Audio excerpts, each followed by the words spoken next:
అందుకని సుహాస్ 4 ఏళ్ళు అయిపోయిందంట కలర్ ఫోటో వచ్చి. 4 సంవత్సరాలు అయిందా? తెలియకుండా వెళ్ళిపోయింది టైం అంతా. మరీ ఘోరం అంటే మరి 4 ఇయర్స్ అయిపోతుంది అప్పుడే. ఏదో 1-2 years అయిన ఫీలింగ్ లో ఉంది. బట్ నాకు ఆ ఫీలింగ్ కూడా లేదు. 4 ఇయర్స్ అయింది కదా కలర్ ఫోటో వచ్చి. అవును. సో కలర్ ఫోటో ముందు ఎలా ఉంది, కలర్ ఫోటో తర్వాత ఎలా ఉంది నీ లైఫ్? అసలు ఈ క్వశ్చన్ నేను నిన్ను అడగాలి ఫస్ట్ ఆఫ్ ఆల్. నువ్వు చెప్తావా ఫస్ట్? ముందు నేను యాంకర్ కదా, ఓకే ఓకే ఫస్ట్ కదా. సో 4 సంవత్సరాల క్రితం నుంచి ఇప్పటికి లైఫ్ అన్నది చాలా మార్పు వచ్చింది. మొదటిగా ముందు మనకి ఒక యాక్టర్ కింద సీరియస్ గా తీసుకోవడానికి అది కొంచెం హెసిటేట్ చేసిన, కొంచెం ఆలోచించిన. 4 years నుంచి లైఫ్ అనేది కంప్లీట్ ఒక టర్న్ ఓవర్, ఒక 180 degrees మారిపోయింది. మనకి ఒక యాక్టర్ కింద సీరియస్ గా తీసుకున్నారు మనల్ని, ఒక పర్ఫార్మెన్స్ వైజ్ లోని ఒక మంచి పేరు వచ్చింది, ఒక మంచి సినిమా చేసాం, ఒక చిన్న పొజిషన్ నుంచి ఒక క్రెడిబుల్ పొజిషన్కి వచ్చి మన చుట్టుపక్కల ఉన్న ఆడియన్స్ నుంచే మనకి ప్రేమ కాదు, ఒక జాతీయ స్థాయిలో కూడా మనకి మంచి రికగ్నిషన్ వచ్చింది. అంటే ఇంకా బియాండ్ ఎక్స్పెక్టేషన్స్, మన ఊహకి మించి వెళ్ళింది ఆ సినిమా. కానీ దానివల్ల నాకు చాలా వర్క్ వచ్చింది, చాలా రికగ్నిషన్ వచ్చింది, చాలా రెస్పెక్ట్ వచ్చింది. ఈ విధంగా నాకు ఒక చాలా డిఫరెంట్ పాత్రలు ఎంచుకునే ఒక అవకాశం దొరికింది. బట్ నాకు నిన్ను అడగాలని ఉంది, అసలు 4 years లో నీ లైఫ్ లో ఎలాంటి చేంజెస్ వచ్చాయి? నా లైఫ్ లో నిజంగా చాలా చేంజెస్ వచ్చినాయి. అంటే అంతకుముందు క్యారెక్టర్స్ చేసేవాళ్ళం కదా, హీరో అయ్యే వాటికి నమ్మలేదు. అలా రియలైజ్ అయ్యేలోపు అయిపోయినాయి. ఒక 5 సినిమాలు రిలీజ్ అయినాయి, ఇంకొక 5 సినిమాలు షూటింగ్ లో ఉన్నాయి. ఓ మై గాడ్, చాలా బాగుంది. 5 సినిమాలు వరుస, ఐ మీన్ కంటిన్యూస్ గా ప్యారలల్ గా చేస్తున్నావా? బాగుంది. అంటే సెలెక్ట్ చేసుకుని కదా, మనం సెలెక్ట్ చేసుకునే పొజిషన్ దాకా వచ్చామని చాలా హ్యాపీగా ఉంది. అవును, మనకి అర్థం అవుద్ది ఆ గ్రోత్ ఎలా ఉంది అన్నది. ఇప్పుడు కలర్ ఫోటో ముందు స్క్రిప్ట్ సెలెక్షన్స్ ఎలా ఉండేది మీది, తర్వాత స్క్రిప్ట్ సెలెక్షన్స్ ఎట్లా చేస్తున్నావు? కలర్ ఫోటో ముందుకి సినిమా చాయిస్లు మన దగ్గర ఫస్ట్ ఆఫ్ ఆల్ తక్కువ ఉండేవి, అవకాశాలు తక్కువ ఉండేవి, ఆపర్చునిటీస్ తక్కువ ఉండేవి. దాంట్లోని మనం ఏంటి సెలెక్ట్ చేసుకోవాలి అంత స్కోప్ ఉండేది కాదు. మనం కూర్చుని సెలెక్ట్ చేసుకునే, మనకు వచ్చిన దాంట్లోని ఎంచుకునే లాంటి ఒక పరిస్థితి ఉండేది. ఇప్పుడు ఏంటంటే మన కోసమే మైండ్ లో పెట్టుకుని కథలు రాసి మన వరకు వచ్చే ఒక స్థాయికి వచ్చింది. ఎందుకంటే నాకు కూడా తెలుసు, నిన్ను మైండ్ లో పెట్టుకుని ఎన్ని స్టోరీలు రాశారో నాకు తెలుసు, నాకు తెలియకుండా ఇంకెన్ని ఉన్నాయో. సో అలాంటి ఒక పొజిషన్ కి రాగలిగాం. ఓకే, ఈ క్యారెక్టర్ లోనైతే చాందిని బాగుంటది, లేదా ఇలాంటి క్యారెక్టర్ అమ్మాయికి సూట్ అవుతుంది, ఇలాంటి విషయాల్లోని బాగా హెల్ప్ అయింది నాకు. అంతే కదా క్వశ్చన్? అదే, అంటే ఎలా సెలెక్ట్ చేసుకుంటున్నావు, ఎంత కాన్ఫిడెన్స్ గా ఉన్నావు? ఇప్పుడు బికాజ్ మనకి ఒక స్టాండర్డ్ సెట్ అయింది కాబట్టి అక్కడి నుంచి మనం ఒక క్యారెక్టర్ కింద ఎలా ఎక్స్ప్లోర్ చేయొచ్చు, వేరే వేరియేషన్స్ ఉన్న ఒక క్యారెక్టర్స్. ఇప్పుడు నువ్వు నెగటివ్ రోల్స్ చేసావు, నేను నెగటివ్ రోల్స్ చేశాను. మనం ఏంటంటే ఒక బాక్స్ లోని పెట్టకుండా ఏ పాత్ర అయినా మనం పోషించగలం, ఎలాంటివైనా చేయగలం అనే ఒక మైండ్ సెట్ తోని చూస్ చేసుకుంటూ ఉన్నాం. సో అదేంటంటే ఇప్పటికీ కొంచెం అది జనాల దృష్టిలోకి కానీ వెళ్ళింది. ఓకే, పాత్రలు వేరే చూస్ చేసుకుంటుంది, డిఫరెంట్ గా పెర్ఫార్మ్ చేసే ఒక స్కోప్ ఉన్న క్యారెక్టర్స్ చేస్తుంది, సినిమాలు మంచి సినిమాలు చేస్తుంది అని ఒక పేరు వచ్చింది. సో అదేంటంటే రావడం ఎంత కష్టం, దాన్ని మెయింటైన్ చేయడం, దాన్ని అలా క్యారీ చేయడం ఇంకా కష్టం. అది అప్పుడు నేను రియలైజ్ అవ్వలేదు. ఇప్పుడు ఏంటంటే మనకు వచ్చే దాంట్లో ఎంత డీప్ గా ఆలోచించాలి, ఎంత కరెక్ట్ గా మనం అడిగేయాలి, ప్రతి అడుగు ఆచితూచి వేయాలి అనే ఒక రెస్పాన్సిబిలిటీ కూడా వచ్చింది. అక్కడి వరకు ఒక కష్టం అంటే అక్కడి నుంచి ఇంకో కష్టం బేసిక్లీ. బట్ అట్లీస్ట్ అక్కడి నుంచి వచ్చే కష్టం కొంచెం ప్రూవ్ అని కాకుండా ఇంకొంచెం ఓకే కన్సిస్టెన్సీ కోసం చేస్తున్న ఒక ప్రయత్నం ఇప్పుడు నాది. ప్రయత్నం. కలర్ ఫోటో తీసేద్దాం. కలర్ ఫోటో కాకుండా తర్వాత నీ ఫేవరెట్ ఫిల్మ్ ఏది? నీది? నాదా? కలర్ ఫోటో తర్వాత ఇప్పుడు దాకా దీంతో ఇంక్లూడ్ అయ్యా? ఏం నువ్వు నాగే బౌన్సర్లు వేస్తున్నావు?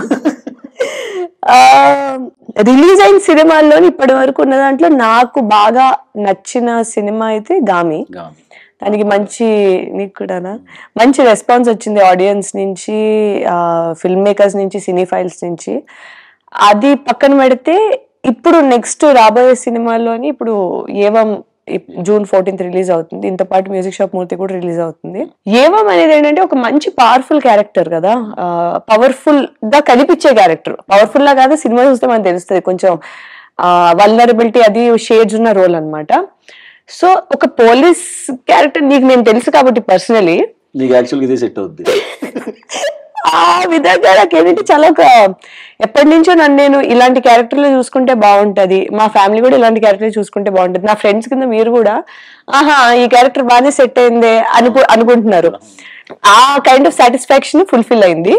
దాంట్లో మనం ఈ క్యారెక్టర్ ఎటువంటి వేరియేషన్ తీసుకురావచ్చు అనే ఒక యాక్టింగ్ ప్రాసెస్ ఉన్నది కూడా మనకి సాటిస్ఫై అయింది. సో 1 stone 2 birds లాగా నాకు వర్కౌట్ అయింది ఏవం అనేది. ఫెంటాస్టిక్. గామిలో కూడా నువ్వు పవర్ఫుల్ క్యారెక్టర్ అంటే చూస్తున్నట్టే ఉంది. దాంట్లో కూడా కలర్ ఫోటోలో ఏం కాదు, ఎవరో వచ్చేసి వెళ్ళింది. ఇందులో అయితే ట్రైలర్ చూసినప్పుడు అయితే చాందిని పర్ఫెక్ట్ సెట్ అయ్యి ఇండివిజువల్ గా చాలా స్ట్రాంగ్ కాబట్టి అది ఇంకా ఇన్వాల్వ్ అయి చేసాం అనుకుంటున్నా. కొంచెం అవును. పోలీస్ ఆఫీసర్ ఫస్ట్ టైం కదా? Police officer first time. ఎలా అనిపించింది మరి? ఆ యూనిఫామ్ వేసుకోగానే ఒక తెలియని ఒక కైండ్ ఆఫ్ కాన్ఫిడెన్స్ వస్తుంది. అది ఆపాలనిపించేది మ్యామ్. మళ్ళీ అంత రెడీ అయ్యి పోలీస్ ఆఫీసర్ ఎందుకు వచ్చిందని డౌట్లు వస్తాయి. కానీ నాకు చాలా సార్లు అది వేసుకుని అసలు క్యాజువల్ గా కార్ లో వెళ్ళిపోయి ఎవరినైనా ఏదో చేసే ఇట్రా నువ్వు దా కొత్త స్టేషన్ కూడా అని చెప్పి ఊరికే చెయ్యాలనిపించింది. కానీ మరి చట్టాన్ని మన చేతులు చండాలుగా ఉంటుందని చెప్పి చేయలేదు. బట్ అది వేసుకోగానే ఒక ఫీల్ వస్తుంది.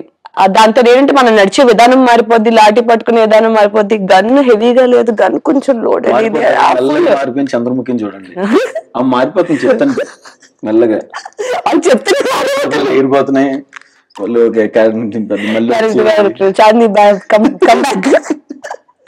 ఇంకోటి ఏంటంటే కలర్ ఫోటో తర్వాత ఎక్కువ నాకు వచ్చిన పాత్రలు ఎలాంటివి అంటే ఎక్కువ విలేజ్ గర్ల్, బాగా ట్రెడిషనల్, బాగా సాఫ్ట్ అలాంటి రోల్స్ ఎక్కువ వచ్చేవి.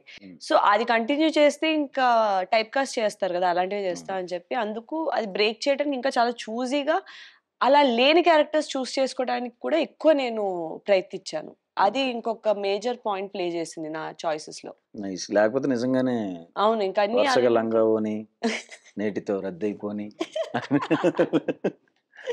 అండ్ ఈ సినిమాలో ట్రైలర్ చూసిన తర్వాత అనిపించింది, అండ్ ఇంకో చెప్పారు మిగతా వాళ్ళు, శారీ వేసుకున్నావు బానే ఉంది, శారీలో బాగుంటావు కాబట్టి. బట్ శారీలో స్టంట్స్ చేసావంట కదా? అవును మ్యామ్. బాగోదేమో కదా నీకు పర్సనల్ గా?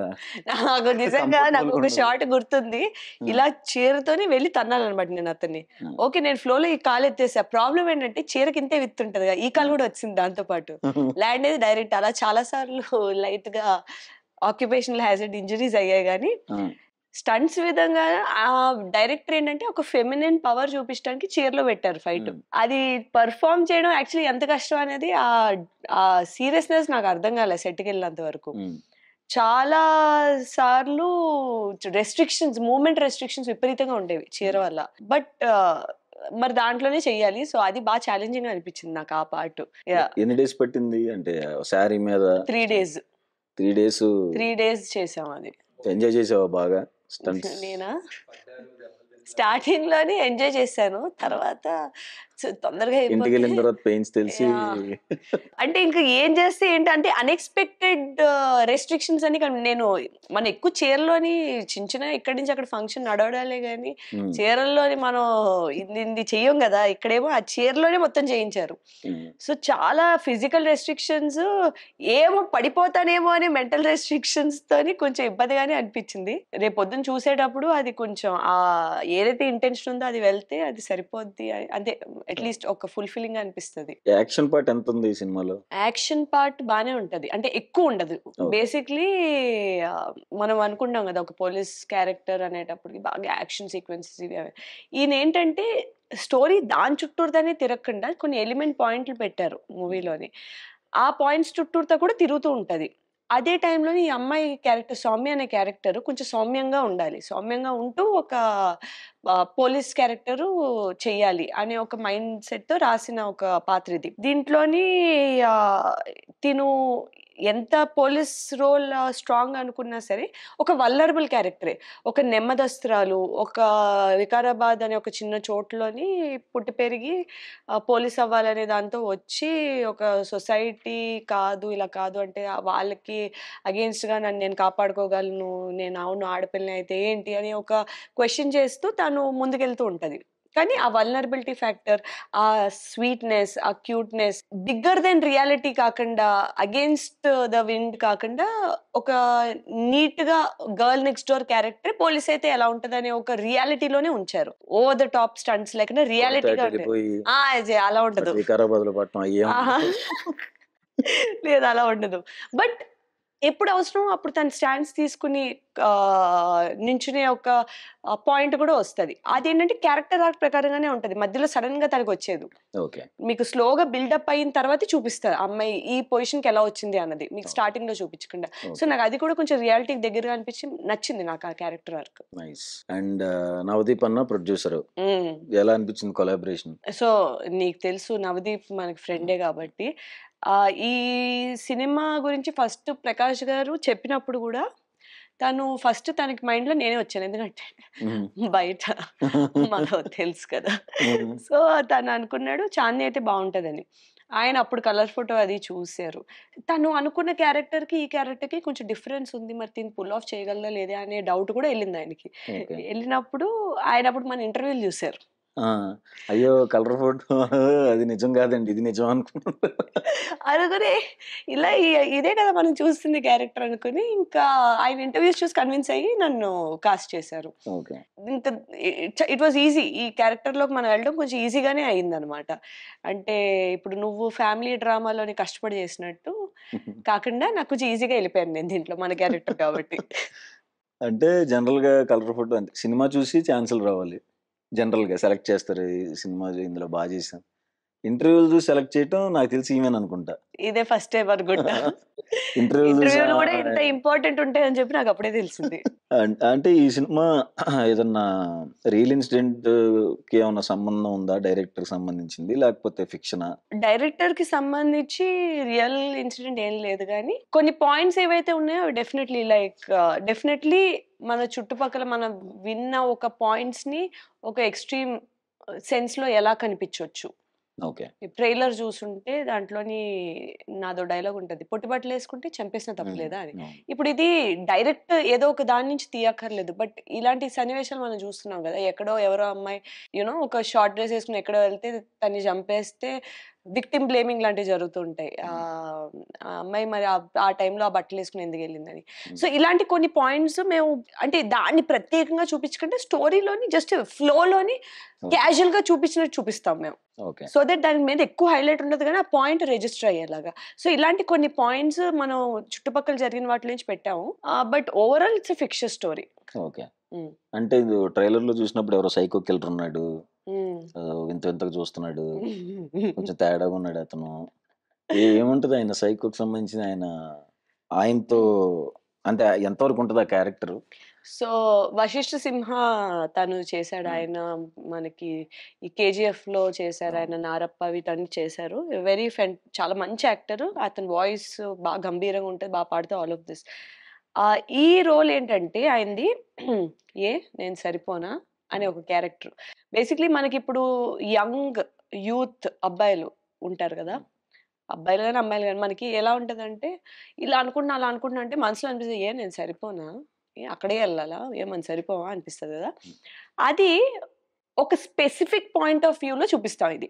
ఓకే. అతని క్యారెక్టర్. డార్క్ క్యారెక్టర్ అది. ఓకే. కానీ రిలేటబుల్ క్యారెక్టర్. అసలు ఆ బ్యాలెన్స్ బాగా ప్లే చేశారు. మా డైరెక్టర్ ప్రకాష్ గారు. క్యారెక్టర్స్‌కి ఏది బ్లాక్ అండ్ వైట్ కింద చూపించలేదు. అన్నీ ఒక గ్రేష్ క్యారెక్టర్స్ కిందే చూపించారు. ఇంకోటేంటంటే ఏవైతే పాత్రలున్నాయో ప్రతి ఒక్కళ్ళకి ఒక ట్యాగ్‌లైన్ ఉంటది. ఇప్పుడు అశ్వుదేమో నా బాడీ సూపర్ డీలక్స్. హ్మ్.